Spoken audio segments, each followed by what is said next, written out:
This clip is from The Buckle Bomb Show. New episodes drop every Sunday at youtube.com/bombmediaproductions.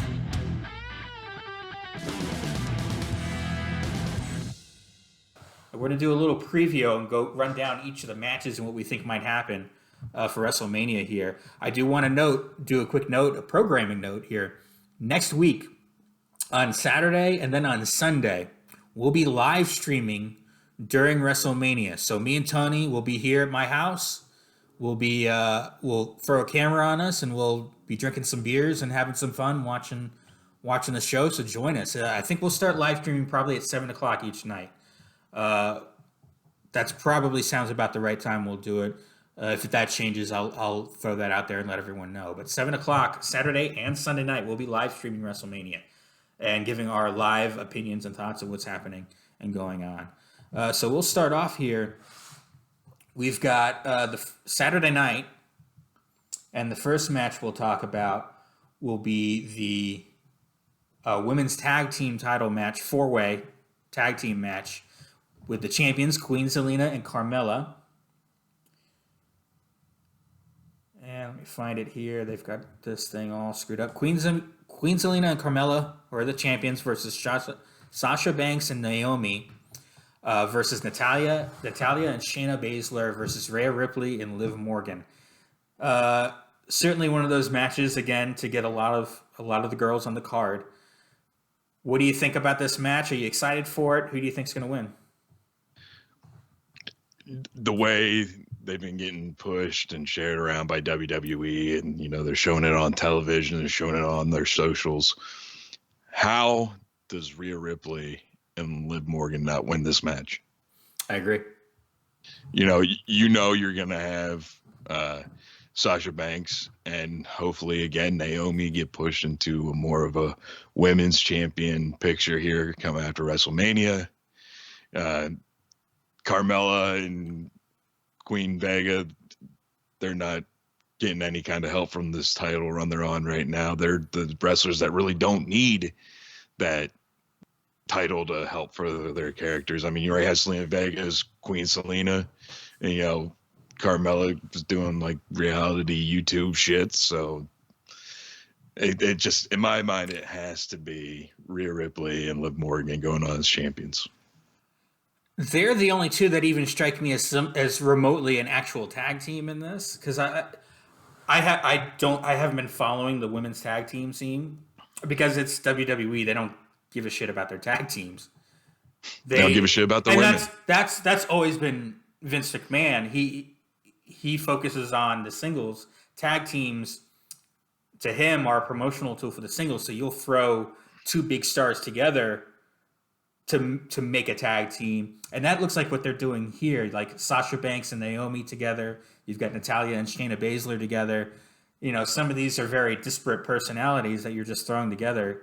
Queen Zelina and your champions, Queen Zelina and Carmella. Like Rhea Ripley and Liv Morgan, at least there's a thread there, and they're working very well together on TV, what I've seen. So I do think they'll go over, I hope. And hopefully they can make something of the women's tag team division, and rather than just throwing people together randomly for matches here and there. Just random question about this. Does this not have a mixed match challenge vibe to the way they threw these teams together? A little bit, though. The mixed match challenge ended up being kind of fun. Yeah, but I'm just saying, though, the story is like, none of these people actually really have history together. You have, the last I've seen, Shayna Baszler training Ronda Rousey on social media. Sasha Banks just coming back. There was the little tease that Naomi was going to be bloodline with her husband and Roman, and that never came to fruition. They're like, shit, we just dropped that. We're going to shove you and Sasha together and just put you guys in a program. Go along. Shoot. Like, yeah. Well, you know what? I'm just noticing they've updated the graphic here. When I put this list together, the graphic specifically just said Saturday. And if you look here, it says 2-night event, Saturday and Sunday, which means they might be. And I pointed out before the match, before we started recording, that all the women's matches are on Saturday, not a single one's on Sunday. So maybe they're switching this around. There's always going to be some back and forth and where things are going to be at on the card and on what night. Card subject to change. Absolutely. This originally was on Saturday. Now it could be either night, it looks like. But it was promoted originally as Saturday. The other one we've got here, the next one is Drew McIntyre versus Happy Corbin is Saturday night. That still says Saturday. What do you think about this match? Any interest at all? None. It's just, in my opinion, man, Unfortunately for Drew McIntyre, who I love. Yeah. And I like Corbin too, but it's just... Oh, yeah. I don't get me wrong. I love Corbin. I love McIntyre. I don't know a whole lot about Madcap Moss. But, just for example, Corbin's trajectory in this entire thing. He was King Corbin, became a broke slob, won Money in Vegas, wants to make a movie about his life. Tell me where any of that fits in to anything. He's done these weird, from one extreme to the other, and he's been as good as he can be in the role. Like I said, I like Baron Corbin, and the roles they've given him. But they've tried to give him he's sad Corbin, and now he's happy Corbin, and it's okay. And then, all right, now you're gonna pair him in a program with it's WWE over the top stuff, yeah. But it's not just that though. You have two guys that should be working towards the top of the card. Baron Corbin famously being punished and losing the title because Vince didn't like the way his body looked because he put on weight. You have McIntyre, who at one point in time was told by Vince McMahon that he was the chosen one. And for what it's worth, I think that these guys should be working near the top, and now we're just, again, another silly filler match. It's more of a filler match, yeah. Probably one of the matches that goes in between. McIntyre will end up on top. It might come after a big, heel win somewhere on the card. Maybe the Usos beat Shinsuke and Boogs, and then you throw in this match, and McIntyre comes out on top in a quick little 8-minute match or something like that. The next one on the card, we've got, speaking of the Usos, the SmackDown Tag Team Championships. The Usos as your champions versus Shinsuke Nakamura, and let's see if I can find the graphic for it. Shinsuke Nakamura, there it is, and Rick Boogs. Excited for this match? Very excited. As you remember, the Usos program with the New Day, you put them in a spotlight match and they're going to give you everything they have. As far as the outcome, it's going to be the Usos. Shinsuke's just coming off a long IC title run with no defenses. And it's actually what catapulted this tag team to be a thing somehow. Usos retain. Maybe we're going to get a Boogs Shinsuke tag team run down the line where they're going to win the championships. But for now, the bloodline, the whole story there, it's too good. Maybe Roman ends up losing. Usos retain. That's what fractures the bloodline there. I mean, there's so many ways that this can go, but there's no way in hell it's not the Usos. The Usos definitely will. I believe will definitely win this. I think the bloodline, and of course we'll get to the Sunday's main event, but I think the bloodline comes out of this on top all the way through. I think you want to end with them strong. I think the Usos go over here. But I'm excited for this match. The Usos always put on a fun tag team match. Shinsuke Nakamura is, of course, amazing. I know nothing about Rick Boogs except for Pat McAfee going Boogs anytime Shinsuke comes out. So, I'm excited. He's got a good look. I'm excited to see what he can do.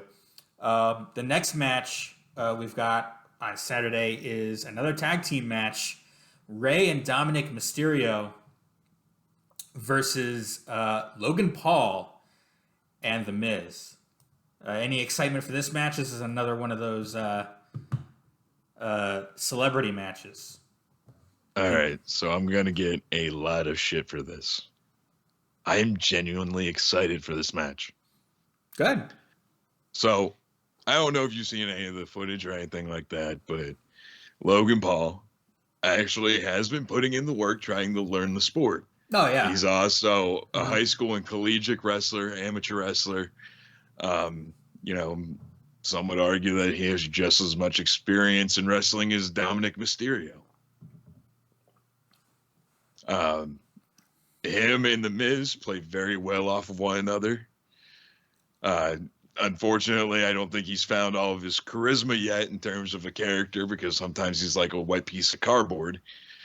But this has potential to be more than what we're expecting. So again, if you have low standards, you can't be that disappointed. Well, certainly with Logan Paul, like you say, as far as his personality, he needs to get bigger for wrestling as a wrestling personality. Yeah. If he wants to continue to do that, for sure. But certainly with his outside the ring stuff, he can certainly be a lightning rod. The Miz has grown on me over the years. I used to, not be able to stand him. Certainly as a character, you love to hate him still all these years later. Yeah. But as a performer, he's gotten better and better and better. And the Mysterios are just Ray, and to see Ray as a kid watching Nitro and loving Rey Mysterio Jr., to see him and now his son, and to be able to go out with your son and wrestle with him and have a good time and do these matches, that's got to be fantastic. And I love watching them together. They're doing an awesome job. Dominic's been fantastic under the guidance of his dad, and I'm sure in the WWE umbrella, he's been getting quite the instruction, I'm sure, in the training. I'm optimistic about this match. I'm looking forward to seeing it. I would imagine,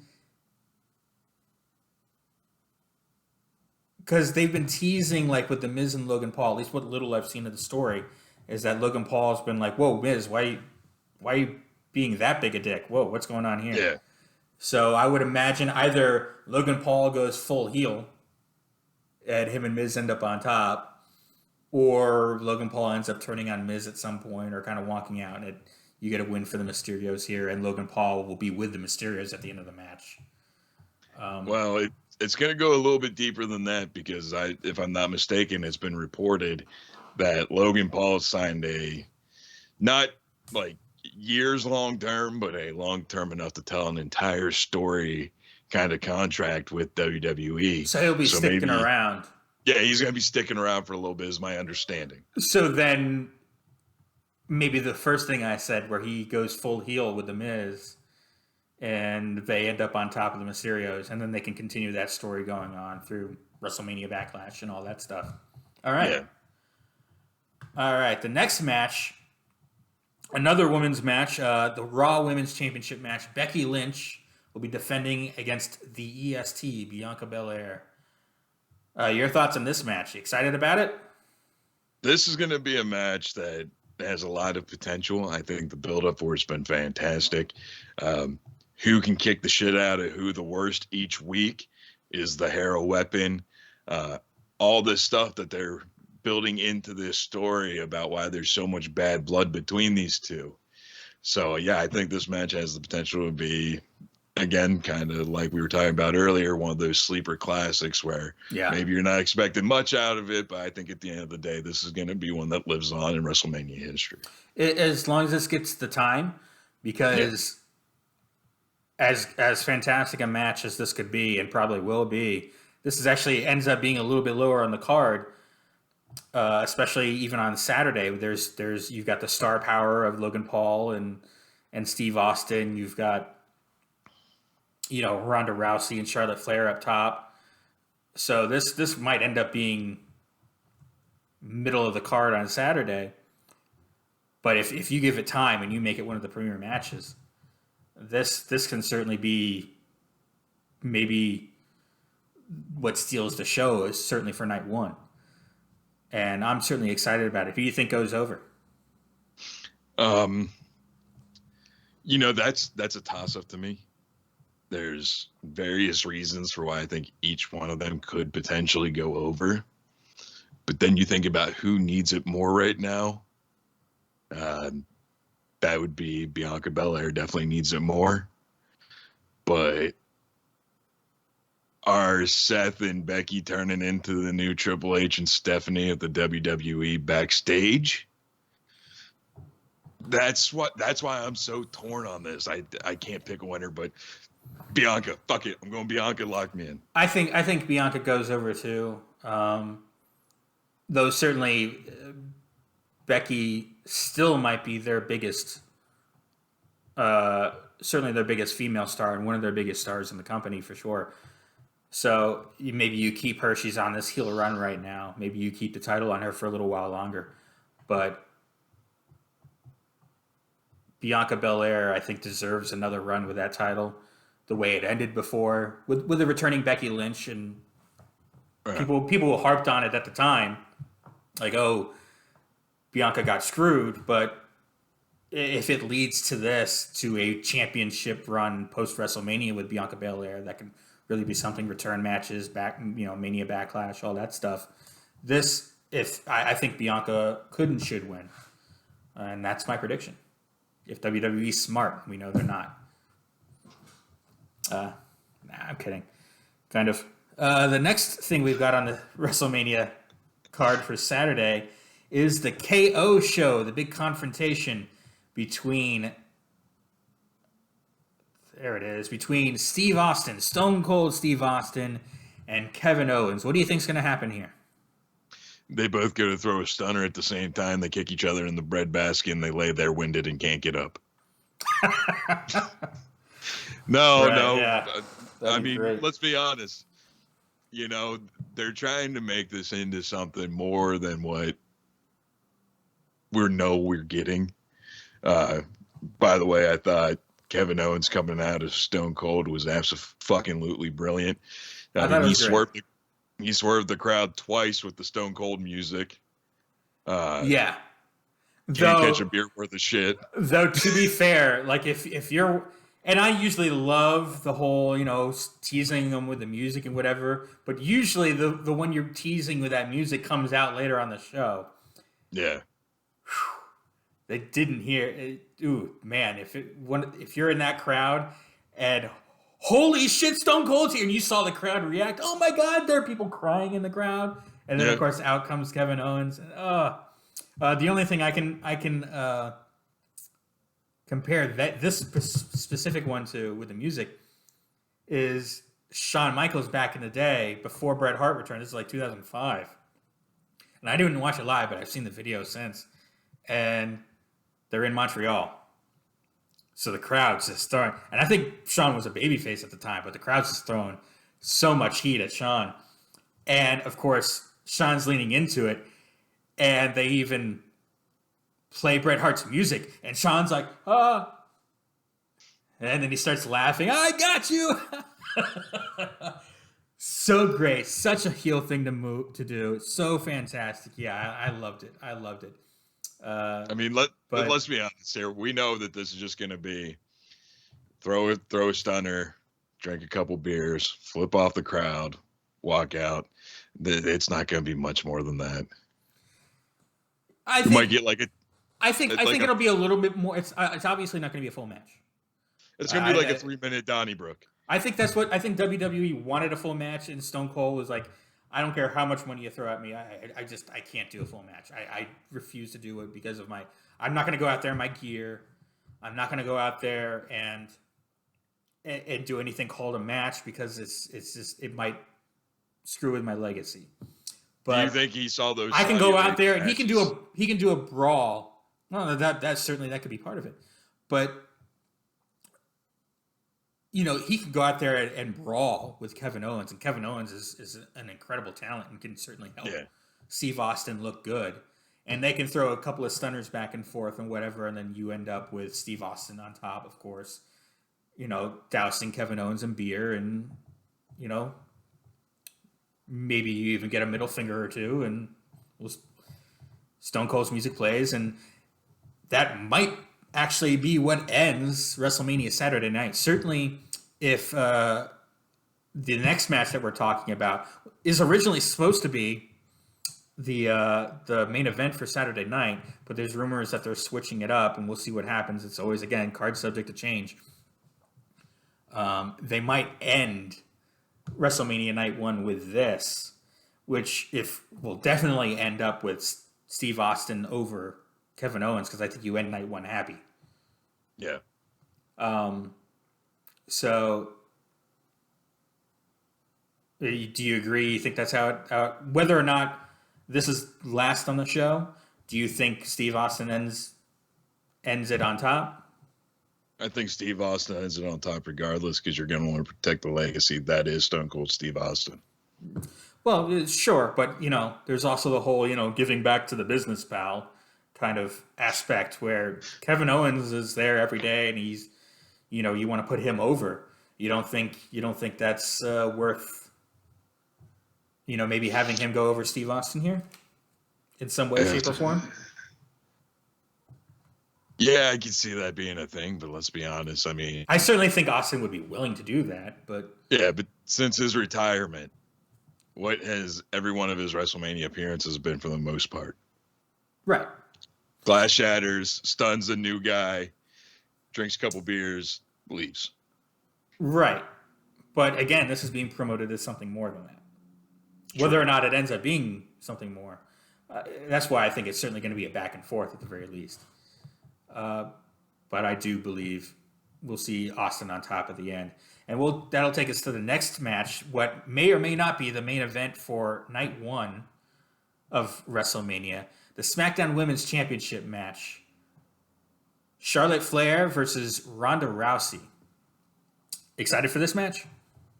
Very excited.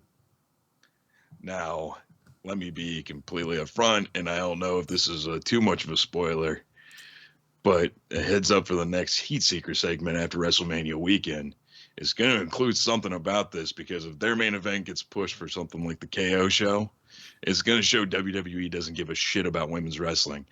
Now, as far as whether or not this match is going to be worth watching, I mean, there's all the outside drama of it, the supposed real life tension between the two, the mouth service that was going on when Ronda was actually with the company, and then when Ronda left for a little bit. So there's a lot of interesting ways to look at this. Now you're going to have Ronda's first WrestleMania back with the company against Charlotte Flair, who, love her or hate her, she's becoming the female version of HBK when it comes to WrestleMania. I would go as far to call her Mrs. WrestleMania. Yeah. This is going to be interesting. Charlotte Flair is obviously the biggest. Her and Becky Lynch, it's hard to choose between the two. Certainly Becky Lynch had her catapult up a couple of years ago, where she wasn't just the biggest women's wrestler. She was the biggest star in all of wrestling for a little while there, going into that WrestleMania main event match with these two. Charlotte, though, consistently is heel or babyface, one of your best performers, one of your biggest ticket sellers, and biggest stars in the company wide. Ronda Rousey obviously has that celebrity outside the wrestling business that she brings in with her. Do you think she sticks around after Mania? I assume so, right? Well, yeah, because we all know Ronda is going over. Yeah, that's what I assume here too. She's the babyface. I think she's going to go over. I mean, she is, for all intent and purpose, the female Brock Lesnar. They backed up the Brinks truck to make her happy. Assuming she sticks around, they're going to keep her whole. They're going to keep her strong, and I think they put her over here with Charlotte, and that can lead to some great matches. I think going forward with Rousey and some other people. But unify the women's championship. Maybe Becky goes over. You finally get that match between Becca and Ronda 1-on-1. I mean, maybe I'm actually,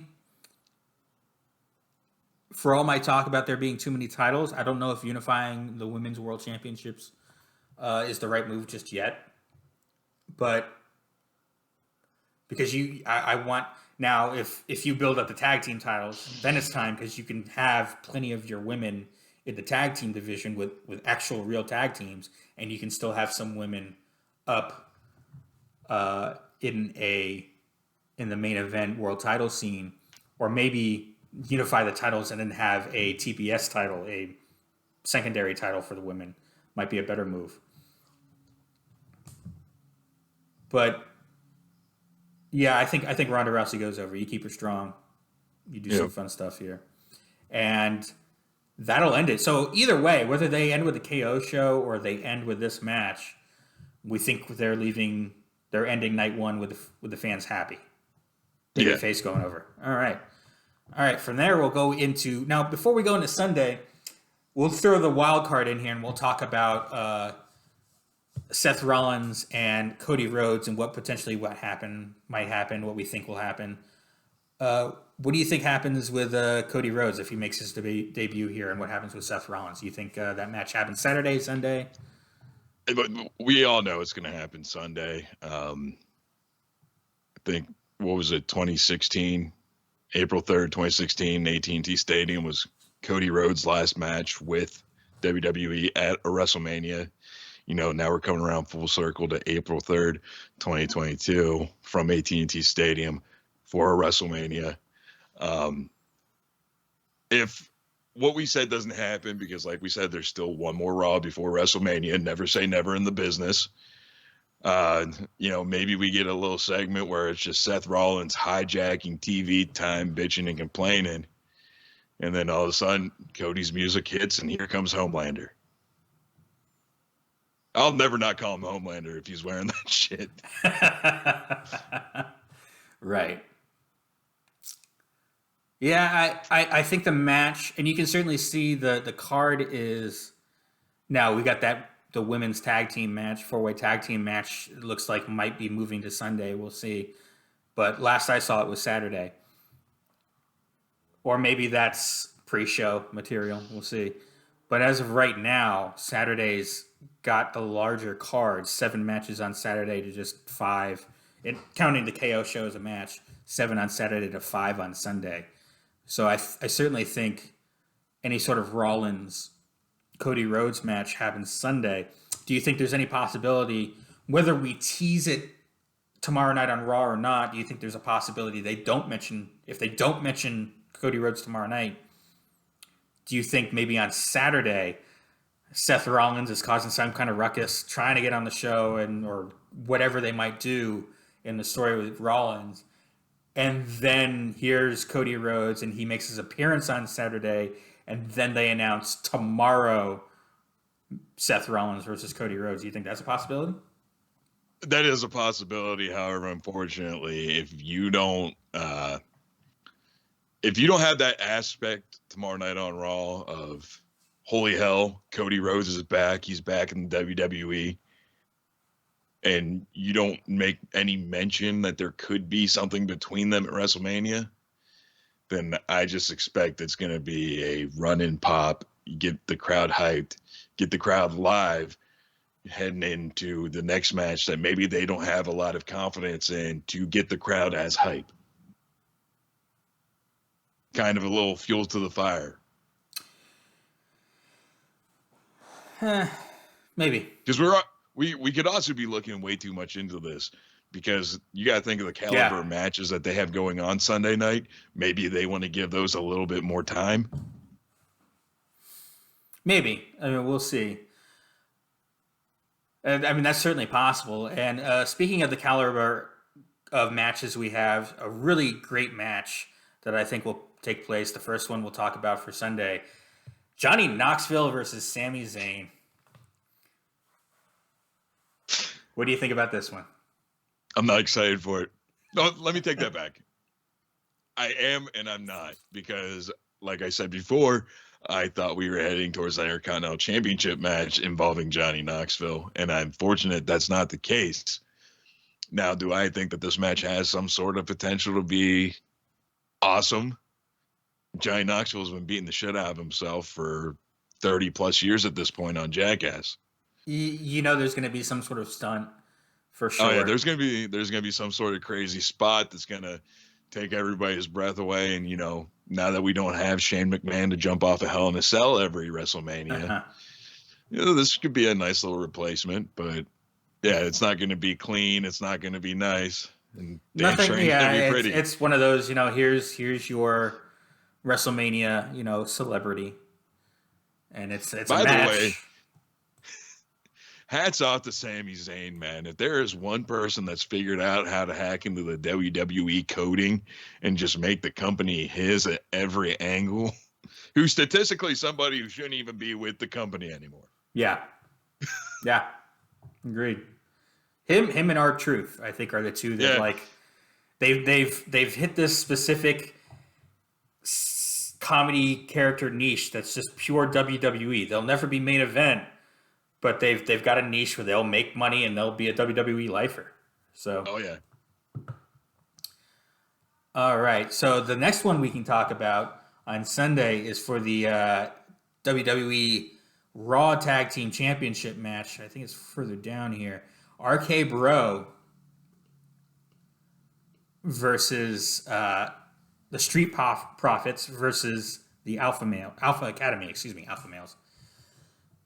Alpha Academy, RK Bro, and the Street Profits for the Raw Tag Team Championships. Excited for this one? Yes and no, because I think I know what's happening after this match is over. You think this is when the turn's going to happen? I truly believe this is when the turn happens. Do you really think it's Randy's going to turn on Riddle? Or do you think it could be the other way around? To fuck with expectations? Because everyone's like, oh yeah, eventually Randy's going to listen to the voices in his head, right? And turn on Matt Riddle. But so I followed Matt Riddle from the UFC to the independents to now in WWE. And there's been maybe a handful of times they tried to make Riddle a heel. And because he's such surfer bro, perma burn stoner, it just doesn't make any sense when he's a heel. And it never lasts very long. Yeah. So, I mean, it just has to be coming with Randy, hit him with the RKO when Alpha Academy inevitably goes over. See, you saying that kind of cools my jets a little bit. I would really, because I haven't seen Riddle as a heel. If they could make that work, if he could turn heel on Randy and then put him over in the story over the next couple of months, put him over Randy, and he's this heel, and now he's hot. He's the one that broke up RK Bro, so he'll have all this heat, and he's able to convincingly play a good heel. That could catapult him up the card.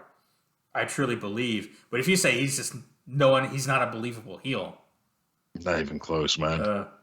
Then that's tough. Then yeah, maybe you just have to stick with Randy Orton doing the turn, or maybe you don't pull that trigger yet. I don't know if you pull it here. I hope they don't. Don't get me wrong. I'm a huge Randy Orton fan, and this has been some of the most entertaining shit he's done in the last 10 years, maybe.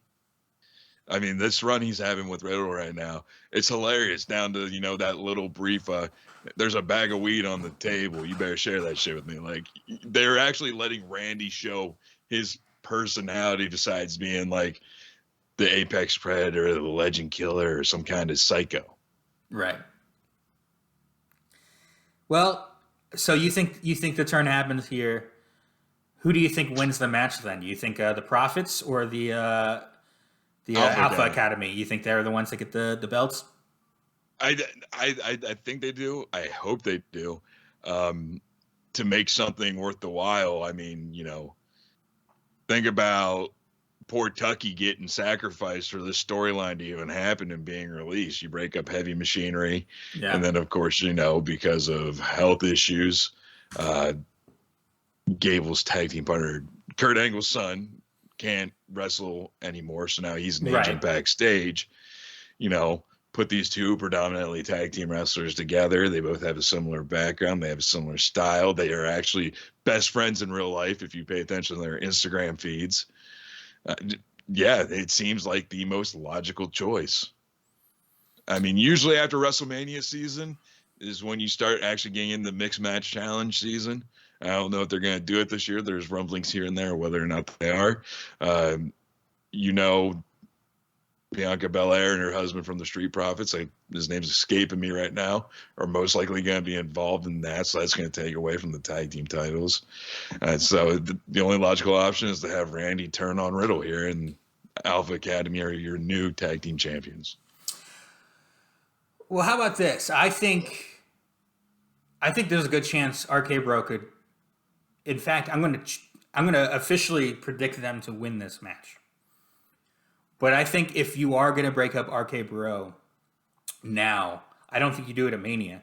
I think they lose this match, but they end Mania still together, and tomorrow night on Raw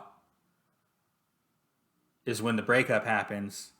Because if they don't end Mania still with the belts, then the breakup's going to happen really soon. Yeah. Even if it doesn't happen at Mania. And I would assume, hey, you need a big storyline and a big moment for Raw. This could be it. The breakup of RK Bro and Randy Orton finally turning on Riddle.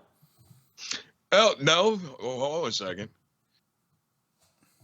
If you do that, though, the Raw after WrestleMania is always synonymous with big debuts and big returns. And if you break up something as big as RK Bro and how beloved they are, you're gonna mar the return of Veer McMahon. Like, come on now, give that guy a shot.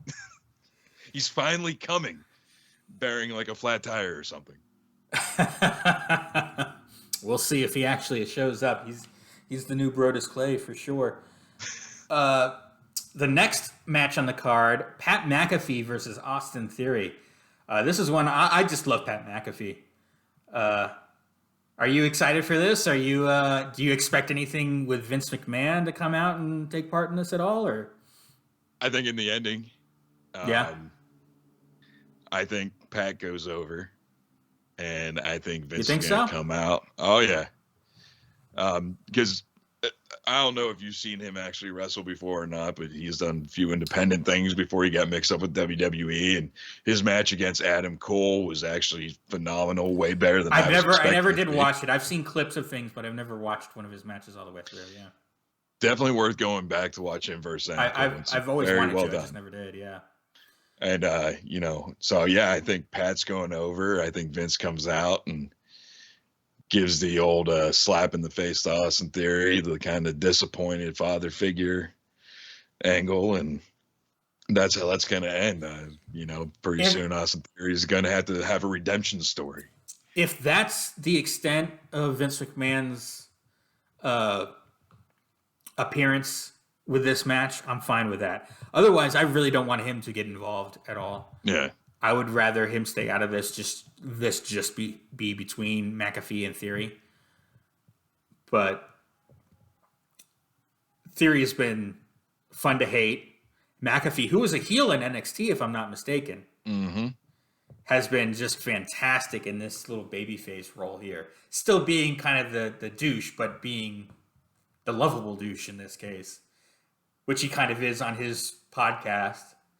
Yeah, which, by the way, man, when you go back, you have to go back and watch it from video package to the end of the match, because when they go in and showing how well, not only did Adam Cole sell getting punted, not only did Triple H sell like hell that he was pissed off at Pat McAfee, but just the fluidness and how sure Pat McAfee was in throwing that kick. I mean, dude, Pat McAfee is beyond his years and talent-wise when it comes to actually professional wrestling. And Austin Theory, in my opinion, is the same way. So this is going to be a lot of fun to watch. Yeah, I'm excited for this one for sure. Probably not going to be very long. You don't want, because they're both obviously very, especially Pat McAfee, green. So you don't want to get them exposed. It'll be 10 minutes max.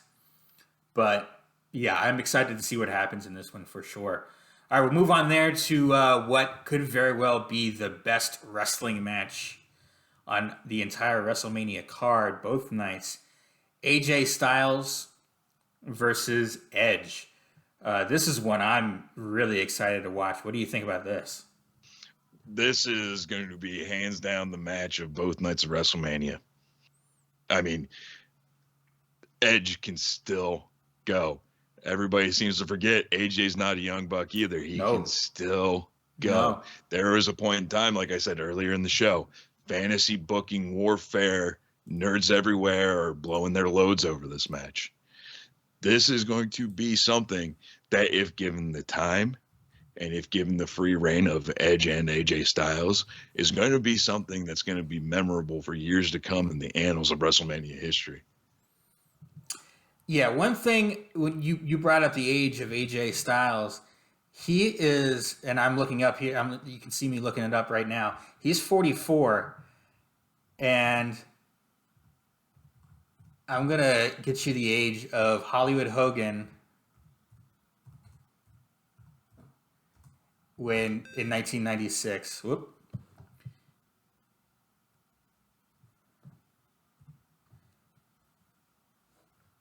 Let me go back to that. He was 43 in 1996. So Hollywood Hogan, when he created the NWO in 1996, he was younger than AJ Styles is now. And everyone thinks of Hogan as past his prime and old at that point. So that's just one of those crazy things. Like the WWF was putting out those, those Shuckster ads and all that, and talking about how, they're all old and we've got Billionaire Ted's Billionaire Ted, yep. And really, he wasn't even that old at the time compared to, and Edge. How old is Edge? Like, he's knocking on 50. 48. So. God damn, I wish I started 48. Holy fuck. Right? I mean, that's just absolutely insane. Beth Phoenix, 41. Wow, she looks good for 41. Yeah. But, it's really nuts when you think back to the ages of these people and how they compare to the ages of other people you thought were old at the time. But, this match...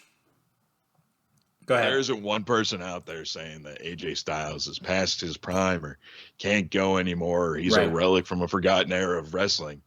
It just goes to show you the incredible talent that both of these two still possess, being the ages in which they are. Mm-hmm. Absolutely, yeah. This match. Who do you think goes over in this match? You think it's because really neither one of them need to go over. So this is a complete wash, in my opinion. I have no idea. All right, so you have AJ, who is pretty firmly cemented, I believe, at this point. He's not Bullet Club AJ. He's not New Japan AJ. He's not TNA AJ. This is WWE guy for life, AJ Styles. The phenomenal AJ Styles. He's very much, yeah. All right. And now you have Edge, who... new theme song, new feeling to him. Turn heel, going on this heel run here, but trying to be a very different heel from classic rated R superstar heel Edge. I think you got to give it to Edge. I think he has to come up with something very diabolical to get the win. And it's going to further the story of him almost as like leading into like a weird, like Jim Jones cult leader kind of vibe that they have going with him. Certainly a very intense, yes. Yes. So they're going to have to do something to get him over as being diabolical while having him be the unanimous winner of this match.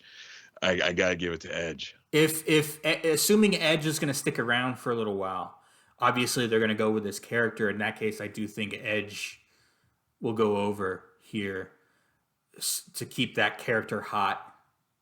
And this new version of that character, for sure. That's my prediction, and it will be Edge winning here. All right. And from there, we go to the main event of all of WrestleMania. Match that certainly got me excited. Title unification match. Fingers crossed it stays that way. WWE Champion Brock Lesnar versus Universal Champion Roman Reigns. Whew. This is going to be fun. What do you think? Man, this is the first time in recent memory that... All right, let me just backtrack this for a second. You remember about 5-6 years ago, you had everybody bitching that it was always Brock and Roman in every main event. Give us a break. Don't shove them down our throats. Give them the Young Bucks and Kenny Omega kind of come back when we miss you kind of deal. Right? And now I'm sitting here pining and lamenting and just super excited to see Brock versus Roman Reigns in the main event of WrestleMania. This is the kind of storytelling that I want from WWE that we know they're capable of giving us. With that said, there are so many different ways, so many different stories that this could potentially go that I can't pick a winner. Yeah. I mean, I said earlier, I think the Bloodline ends up on top. I think that's the Usos, and I think that's this match. I think Roman Reigns ends up on top, and you continue this run as this fantastic heel that he's having. But that being said, especially when Brock Lesnar's involved, it's a fool's errand to really predict anything with Lesnar. So it could go either way for sure. Because see, where I'm coming from with this is you're going to have the Bloodline going as hot as ever if they retain all 3 titles. And then, there's Siloa down in NXT. Potential come up, join the Bloodline. He's one of Roman's cousins. He's of the Anoa'i family. Right, yeah. But at the same time, too, you have the storyline of, like I said, Drew McIntyre deserving to be near the top of the card. Have him get some comeuppance on Brock, or, God willing, Big E comes back and he can go over on Brock maybe down the line. But I think you're right. I think it's probably going to be the Bloodline, even though it kills me to pick one. I think it's going to be the Bloodline ends up on top of the night as well. Gotta give it to Roman. Yeah. The only thing I will say, because you talked about the storytelling, I think it ended up just stretched out a little too much. We've still got yet another Raw and SmackDown to go. And I've already been kind of bored the last couple of weeks with their feud. Like, I just want to get to the match already, and it's starting to kind of wear thin. Like, the whole, like, they, where Brock's just coming in and, tearing apart their car and chasing them around. And then this week again, doing kind of the same thing, tearing apart the Roman's truck. Yeah, none of that was great for me. It didn't help so much with the build. I think they're just kind of stretching time to get to the match at this point. We'll see what happens tomorrow night and Friday night. I'm sure Friday night something big will happen. I don't know if we'll see too much from these two on Raw. They haven't been doing a whole lot on Raw. It's been on SmackDown for these two. So, but it hasn't tempered my excitement for this match in the least. And I don't think it has for anyone else either. They don't need to put on some special great story at this point for the last couple of shows for the go home show. It just needs to be, hey, these two monsters are about to fucking fight, and you get to watch on Sunday. Build it up, throw it back to the 80s, early 90s. Let's have a big old house battle between these two. Right. And, because like you said, it doesn't need to be flashy. It doesn't need to be fancy. We know who both these guys are. There's nothing flashy about Roman. He goes in there with the Superman punch, and that's his flashiest move by far. But these are two dudes that go in there and just beat each other's ass and let them do it to each other. Yeah.